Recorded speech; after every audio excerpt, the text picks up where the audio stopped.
Esmu izķēris brāļus Grīnfelds, abus no Jelgavas, un īsumā pajautāsim tātad, Andri, pirmkārtām apsveicu tev ar Baltijas un Latvijas čempionu titulu. Kā jūties pēc šīm te 2 dienām? Jūtos diezgan labi. Kā tā? Kas tieši?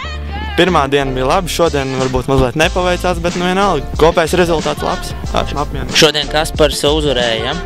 Es vēl neesmu redzējis tabulu, bet tā runā, jā. Kas tad notikās šodien? Kā pašam šķita šodien it kā nesanāca viss kā gribējās? Vai tiešām Kaspars šodien bija spēcīgāks? Kaspars bija saņēmies un es savu mērķi jau it kā bija izpildījis, šodien braucu priekam. Un kopumā ar sezonu mēs apmierināts? Jā, mērķi izpildīt, tā teikt. Mērķi izpildīt.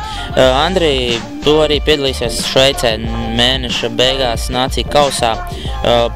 Kā tev šķiet, kāds būtu Latvijas izlases mērķis, kādi jūsu galvenie konkurenti ir, uz ko gaidīt mums mājās šeit?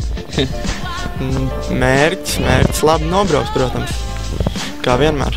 Pagājuši gadu jūs apbraucāt Dāņus, ja nemaldos, un vēl kaut kādi daži ilgai konkurenti nebija ieradušies, vai es jau skaties tur sarakstos, kas tur kādi dalībnieki? Baigi neesmu skaties sarakstos, bet vienkārši labi jānobrauc, cik tas ir iespējams. Artur, Agarska triāla klubs šogad atkal absolūti ir spēcīgākais klubs.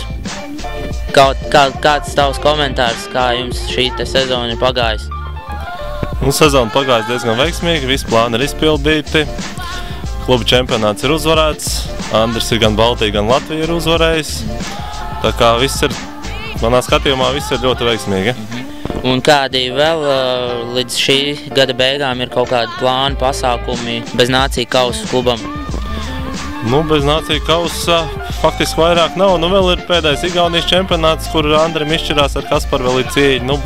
Ja vēl dabūtu Igaunijas čempionātu, Andris uzvarētu, tad jau būtu, visas uzvaras būtu mūsējās. Tad, ja Andri, tev jau vēl stāv priekšā vēl viens smaga cīņa? Ja izdosies aizbraukt Igauniju, tad droši vien, kad jā. Pastāv iespēja, kad neaizbrauksiet? Cerams, ka aizbrauksim. Tāds smags periods Nācijas nākošajā nedēļā uzreiz Igauniju. Kaut kad vajadzētu pamācīt. Tā jau patiesībā vēl diezgan daudz ko darīt. Jā, ir mazliet. Skaidrs, labi, tad lai jums veicās Nācijās un tiekamies tad droši vien apbalvošanā. Paldies tev, Kaspar!